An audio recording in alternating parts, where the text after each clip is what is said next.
You're here because you want to cut through the noise, get a real handle on what's happening without, feeling like you've just mainlined a textbook. Right. That's the deep dive promise. Today, we're locked in on a single source, the April 16th, 2025 issue of the Seattle Inspector. It's a specific snapshot. Think of it as your curated briefing. This issue, it really packs a punch, covering everything from local elections to, global power plays. It really does. Our mission, to dissect each piece, pull out the nuggets you need to know, and sort of connect the dots so you walk away truly informed about the pulse of the Western states and beyond. Exactly. We're treating this issue of the Seattle Inspector as a comprehensive look. By going through each article individually, we can build a layered understanding of the key developments shaping our world right now. Sounds good. It's about extracting the signal from the noise, article by article. All right, let's crack open the first article then. VP picks shake up Western states election. Polls show Stark City divide. So, the presidential hopefuls, Farshad Gillis and Bobby Joe Bradley. They've picked their running mates. Finally. Yes. And it sounds like it's really thrown a wrench into the election. Gillis tapped LT General Glenn Roy Davis, and Bradley went with the interim Western States President, Diggory Talbot. And what immediately jumps out is the impact these choices have had on voter sentiment. I mean, Chen Analytics polling data indicates a significant shift after these announcements. A big shift. Seems like it. But perhaps even more telling is how these shifts are breaking down geographically. It's creating a real city-based kind of preference. Right. The article gives us that city-by-city breakdown. Fort Pontchartrain and San Jose are heavily favoring Bradley and Talbot. Yeah. But when you look at Seattle, it's neck and neck, almost an even split. Yeah. What explains that, such a stark contrast between these, major urban centers? Well, it likely reflects the different priorities and concerns within these urban populations, right? And how the VP picks resonate. For instance, LT General Davis's military background. That might appeal strongly to voters in cities that prioritize security, maybe places still feeling vulnerable after the Clampett crisis. That makes sense. That involved a lot of instability. Definitely. And conversely, Diggory Talbot's interim leadership, his focus on regional cooperation, that could be more attractive to urban voters who see stability and, collaboration as essential for future growth. So it's almost like Gillis is betting on a security-first voter, maybe in cities feeling more exposed. Could be. While Bradley is appealing to a desire for continuity, for working together, especially where regional efforts are already paying off. I think that's a fair reading. It really underscores how much these VP choices can telegraph a candidate's broader strategy, doesn't it? Absolutely, in an election this tight. Which it appears to be, yeah. These carefully considered choices could really be the deciding factor, swaying key demographics, maybe determining the whole outcome. Precisely. A huge gamble, potentially. Okay, let's delve into the next piece. Pacific piracy surge concerns Merchants League, candidates clash over response. So, it seems we've got a spike in pirate activity out in the Pacific. Yeah, and the Merchants League is sounding the alarm. Understandably. Especially after taking a $2 million hit recently. Ouch! They're demanding more naval patrols. Well, yeah. This surge in piracy represents a significant threat to the economic arteries of the Western states, doesn't it? The Merchants League, representing major shipping and trade companies. They're worried. They're very concerned about the disruption to vital trade routes, particularly now, in this fragile recovery period post-Clampett crisis. Their call for increased naval protection reflects a fundamental need, really, to secure those crucial waterways.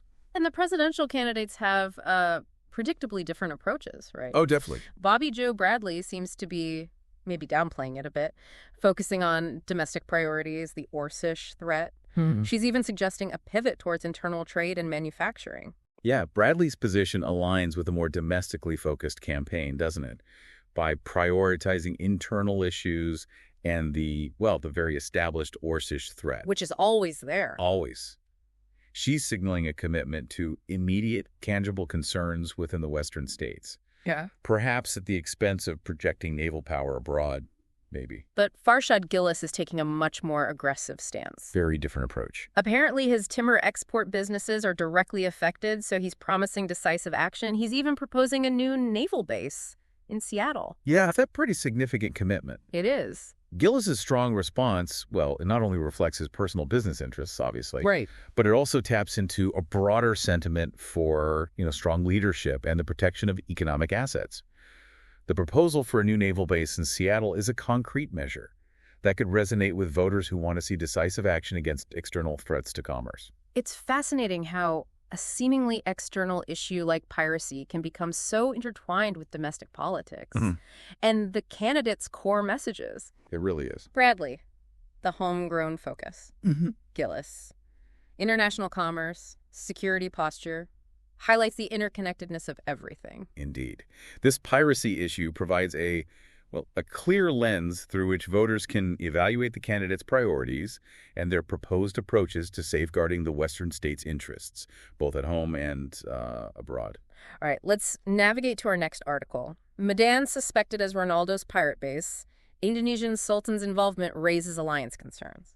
Okay, this takes a sharp turn into the unexpected. Definitely unexpected. Cristiano Ronaldo, still apparently leading a pirate crew, Still out there, yeah? might be operating out of Medan in Indonesia.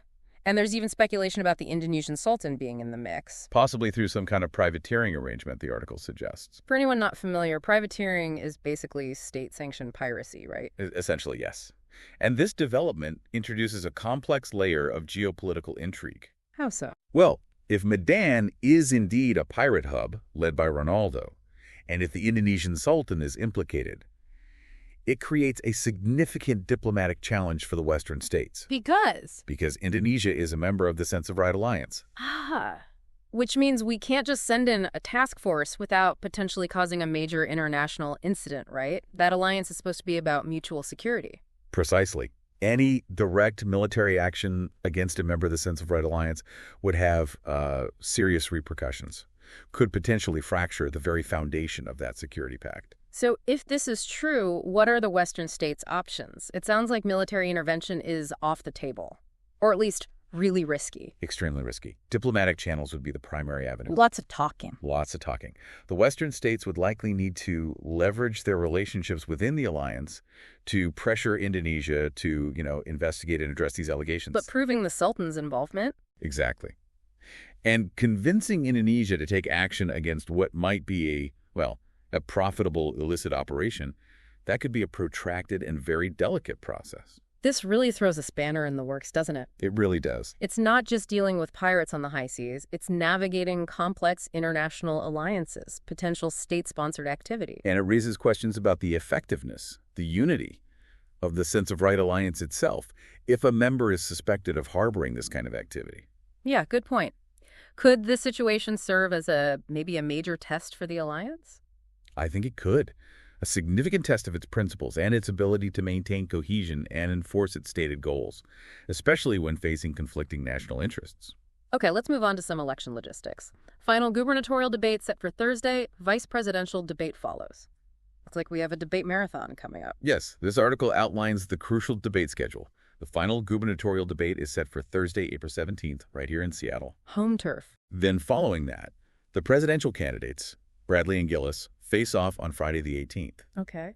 And the VP hopefuls, Talbot and Davis, get their chance on Saturday the 19th. Busy weekend. Wow. Yeah. These debates couldn't come at a more critical time, could they? Especially with the polls showing such a tight race. Absolutely not. It feels like these are the moments where voters really tune in and make their final decisions. They are crucial. With the election hanging in the balance, these debates offer the candidates a vital platform, a chance to directly address voters, clarify their stances on key issues, and try to sway those undecided. Exactly. A compelling performance could provide a significant surge in support. A misstep, though. Could be very costly. Very. It's that opportunity for voters to see the candidates sort of unfiltered, right? Get a sense of their personalities, leadership styles, how they handle pressure. You can bet these will be closely watched. No doubt. Indeed.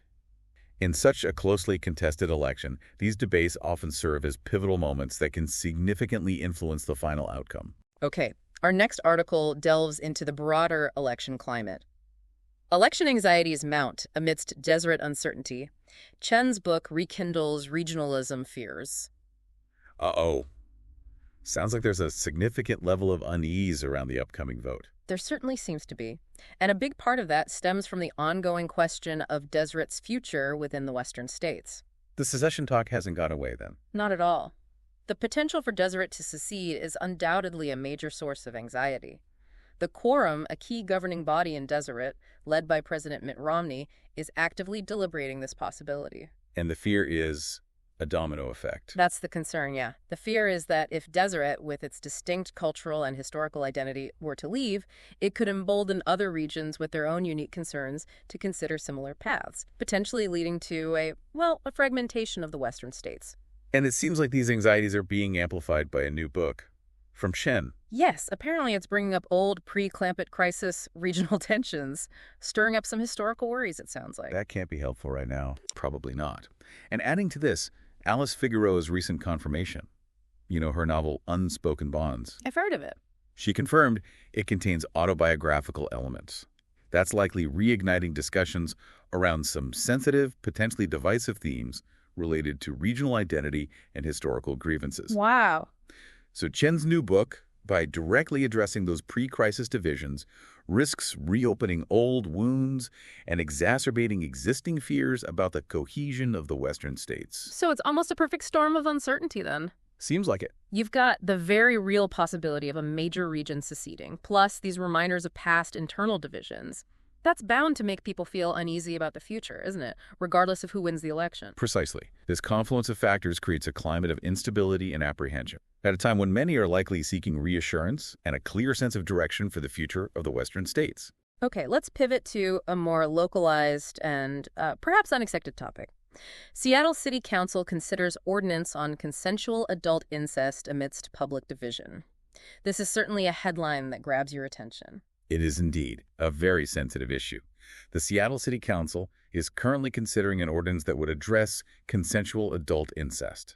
And it's divisive. As the article highlights, it's generating significant division within Seattle itself. The polling numbers look quite stark. It seems like a pretty even split, roughly, around 59% leaning towards some form of legalization or decriminalization. But 41% opposed. Yeah, that's a very fractured public opinion on this. And what makes this particularly noteworthy, I think, is the context provided by sociologist David Crane in an interview with the Inspector. What did he say? He suggests that Seattle may have historically served as a more tolerant environment, perhaps even an enclave, for such relationships before the Clampett crisis, possibly due to its generally progressive social and legal landscape at the time. Huh. So with Seattle now holding a more prominent position as a temporary capital and all that, Right. this issue, which might have been more niche before, is now being brought into a much broader public and political discourse. That seems to be the case. Yeah. It's a significant consequence of the post-crisis power dynamics. It certainly reflects how major societal shifts and, the redrawing of political maps can bring previously less visible or openly discussed issues right into the forefront. Forcing a reevaluation of existing social norms and legal frameworks. Absolutely. Okay, our next article returns us to the Deseret situation. Deseret leader affirms commitment to Western states cooperation despite secession talk. So maybe not a unified voice in Deseret pushing to leave. That's correct. It seems not. Yeah. Elder Heber Kimball, who's described as a respected leader within the Latter-day Saint community there. Yes. He has publicly stated his belief that those advocating for secession actually represent a minority view within the region. Interesting. So he's emphasizing the shared history, the cooperation during the Clampett crisis. Exactly. And the mutual benefits of continuing to work together. It offers a real counterpoint to the narrative of the Quorum potentially leaning towards secession. It definitely underscores the internal complexities, doesn't it? The diverse perspectives within Deseret regarding its own future. Very much so. While some leaders might be considering separation, others, like Elder Kimball, clearly see the value in maintaining ties with the Western states, highlighting the bonds forged through shared challenges. It really paints a picture of a community wrestling with its identity and its place within the larger political landscape. The future of Deseret is clearly still very much in flux. Indeed. It's a situation with deep historical, cultural, and political roots. And the ultimate decision, well, it will have far-reaching consequences for the entire Western states region, regardless of which path Deseret ultimately chooses. Now for complete change of pace. SG1 reunites at CERN, discussing interdimensional cooperation. Okay, for our listeners who might not be steeped in post-Clampett crisis history, SG1. Right, SG1 was a pivotal team, really instrumental in navigating the interdimensional challenges we faced back then. And they're back together. Well, the core members, Samantha Carter, Daniel Jackson, Teal Turret and Colonel Cameron Mitchell have come together again at CERN, yes. And their focus. As the article states, it's on discussing interdimensional collaboration and drawing lessons from their experiences during the Clampett crisis, which was a period marked by significant interdimensional incursions and the need for unprecedented cooperation. The article mentions Teal Turret's past missions remain classified. Still classified, yeah. But were critical for maintaining stability during that time. It's reassuring to know that their expertise in exploration and diplomacy is still being utilized, isn't it? Absolutely. And Dr. Finch is also quoted emphasizing the ongoing necessity for vigilance against potential future interdimensional threats. So the threat isn't entirely gone. This reunion serves as a reminder, really. While the immediate crisis may have passed, the underlying complexities of interdimensional interactions remain a significant factor in our world. It's a good point. Even as we deal with more terrestrial issues like elections and piracy, the potential for larger, more existential threats still looms in the background. Precisely. The knowledge and experience gained by teams like SG-1 remain invaluable for navigating the ongoing realities of our interconnected, multidimensional existence. Our next headline takes us down to Guadalajara. Royal visit sparks Duchess speculation in Guadalajara. Sounds like there might be some royal romance in the air. Well, maybe. With Liam Wu having recently ascended to become the 6th Duke of Guadalajara. Big news down there. Yes. The question of his future bride has become a subject of considerable public interest. So, the visit of Erbit the Bourbon, a cousin of Queen Leonor of Spain. Her visit to Guadalajara has significantly intensified speculation about a potential match. Okay. And Erbit the Bourbon is described as a strong contender. Seems so. Likely due to her noble lineage and her direct ties to the Spanish monarchy. Makes sense, politically. The article even mentions them being seen together at a local bistro, appearing quite comfortable. That definitely fuels the rumor mill, doesn't it? It certainly does. It suggests a burgeoning connection, or at least a serious consideration of a union. A marriage between the Duke of Guadalajara and a member of the Spanish royal family would further solidify the Wu family's standing. And potentially strengthen ties between the duchy and Spain. Exactly. It's like a modern-day fairy tale, but with real-world political implications for Guadalajara and its relationship with its powerful neighbor. Royal marriages still carry weight, don't they? Seems like it. Indeed. Historically, they've often played a crucial role in forging alliances, ensuring stability, projecting power. This potential union could certainly be seen in that light. Okay. Our next couple of articles focus on the ever-shifting dynamics of the Orcish horde. First up, Orcish power struggle intensifies. Death Cleaver dispatches lieutenant to oust Bonejaw in Virginia. Sounds like internal conflict is escalating. Yes, it appears so. Cargul Death Cleaver, who seems to remain a dominant force within the horde. Still calling the shots? Seems like it. He has sent Gelkash the Younger to remove Jura Bonejaw from his position in Virginia. This action clearly indicates a deepening power struggle, a challenge to the existing leadership structure within that region of the horde. And that kind of internal strife has to have repercussions, right? For the stability of the areas where the orcs are present, especially in former Confederate states. Oh, absolutely. It creates a highly volatile and unpredictable environment. Good or bad for us? Well, internal conflict might, in the long run, weaken the overall Orcish threat. But in the immediate term, it could lead to increased localized violence and instability as different factions vie for dominance, control of territory, resources. Right, makes sense. Then we have a rather surprising development with unlikely alliance forged in Arkansas. Ice Wolf clan defends Death Cleaver's mentor, stuns observers. This one definitely raises some eyebrows. It does. It really does. The Ice Wolf clan, led by Curzon, intervened to defend Gelkash the Seer against Rege's Firehand in Arkansas. Now, what makes this so unexpected is the established rivalry between Curzon and Cargul Death Cleaver. And Death Cleaver is allied with Gelkash the Seer. Closely allied, yes. So why would Curzon's clan come to the aid of someone associated with their enemy? The article notes the motivations are unclear, lots of speculation. Exactly. It feels like there's more to this than meets the eye, doesn't it? Definitely. It could be a calculated strategic move, maybe a temporary alliance based on shared immediate interests, or perhaps Curzon has his own longer-term objectives that necessitate this seemingly contradictory action. It certainly introduces a new layer of complexity to the already intricate web of Orcish power dynamics. No kidding. Always keeps you guessing. Our next article shifts our focus to international alliances. USAN declares independence from Sense of Right alliance, focuses on South American mandate. So the United States and South America, they've decided not to join this major global security pact. That's correct. The USAN has formally announced that its primary focus will be on the security and development of its member nations within South America. So a regional focus. Yes.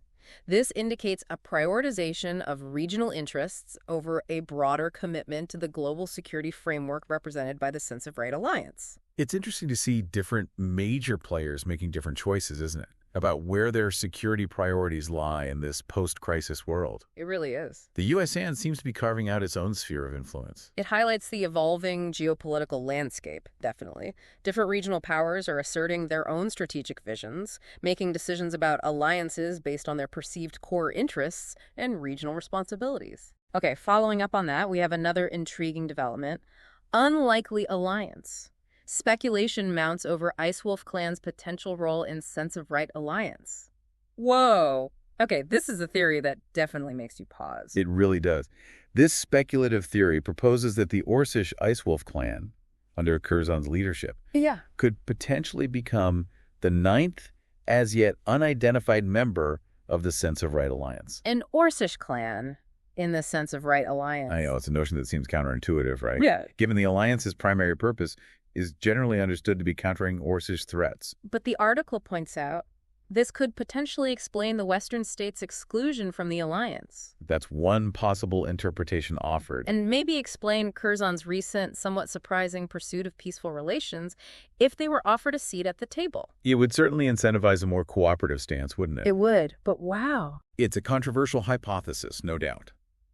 Many security analysts would likely view the inclusion of an Orcish clan as fundamentally undermining the alliance's core principles and objectives. You'd think so. However, it does offer a potential, albeit unconventional, explanation for some recent developments that have been, well, difficult to reconcile with more traditional interpretations of global power dynamics. It certainly forces you to reconsider the very nature and long-term goals of the Sense of Right alliance. What does it truly stand for if it might include a former adversary? Indeed. If this theory holds any weight, it could represent a radical shift in how global powers are approaching the complex and ongoing relationship with the various Orcish factions. Okay, our penultimate article takes us to Eastern Europe. PLC and Kazakhstan deepen ties, eye strategic alliance amidst Russian instability. Right. This article details the growing cooperation between the Polish-Lithuanian Commonwealth, the PLC, and Kazakhstan. What's happening there? A high-level Kazakh delegation, including key military and foreign affairs officials, recently visited the PLC. Discussions centered on strengthening economic ties, enhancing military collaboration, and even the potential for a non-aggression treaty between the two nations. Interesting. So with Russia still in a state of instability following the Clampett crisis, Which it certainly is. it looks like the PLC and Kazakhstan are strategically positioning themselves, maybe to exert greater influence in that power vacuum. That seems very likely, yes. A strategic alliance between these two significant regional players could allow them to better assert their interests and navigate the complex geopolitical landscape emerging in the wake of Russia's fragmentation. Makes sense. Finally, our last article offers a brief update. Head of House Anhalt-Dessau passes away. Title passes to Duke of Saxony. A bit of European nobility news. This reports the passing of Hans Adolf, the head of the prominent House of Anhalt-Dessau, at the age of 91. Okay. The leadership of the house now transitions to Duke Ludwig V of Saxony, who was the uncle of Ernst von Anhalt-Dessau. The Clampett crisis hero. That's the one, yes. Ernst passed away earlier this year, you might recall. So the title passes to his uncle. So even amidst all the global political shifts, we see the continuation of these historical European noble lines, the transfer of titles. Precisely. It serves as a reminder that even in a rapidly changing world, long-standing traditions and family legacies continue to hold significance. For some, anyway. Well, that was quite a comprehensive journey through the April 16th, 2025 issue of the Seattle Inspector. It really was. It's remarkable how much ground we've covered, from local elections and social debates right here in Seattle to complex international alliances and the unpredictable world of Orcish politics. And what's truly striking when you look at all these articles together is the intricate web of connections, isn't it? Yeah, you really see it laid out like this. Local VP picks have implications for national security debates around piracy, Which in turn can affect international alliances. Exactly. Even seemingly isolated events like Orcish power struggles can have ripple effects on regional stability and potentially even global security alignments, like that ice wolf theory suggests. It really underscores how interconnected our world has become, doesn't it? Especially in the aftermath of the climate crisis. Definitely. You can't look at any one of these stories in isolation. They all seem to be influencing and reacting to each other in some way. Exactly. And by examining them together, as we've done with this deep dive into the Seattle Inspector, we gain a much richer, more nuanced understanding of the forces shaping our current reality. So, as you process all of this, the potential election shakeups, the piracy concerns, the shifting alliances, those Orcish dynamics, what stands out to you as the most significant thread to watch in the coming months? That's a tough question. What do you think will have the most profound long-term consequences? For the Western states, maybe the wider world, it's definitely something worth pondering. Thanks for joining us for this deep dive.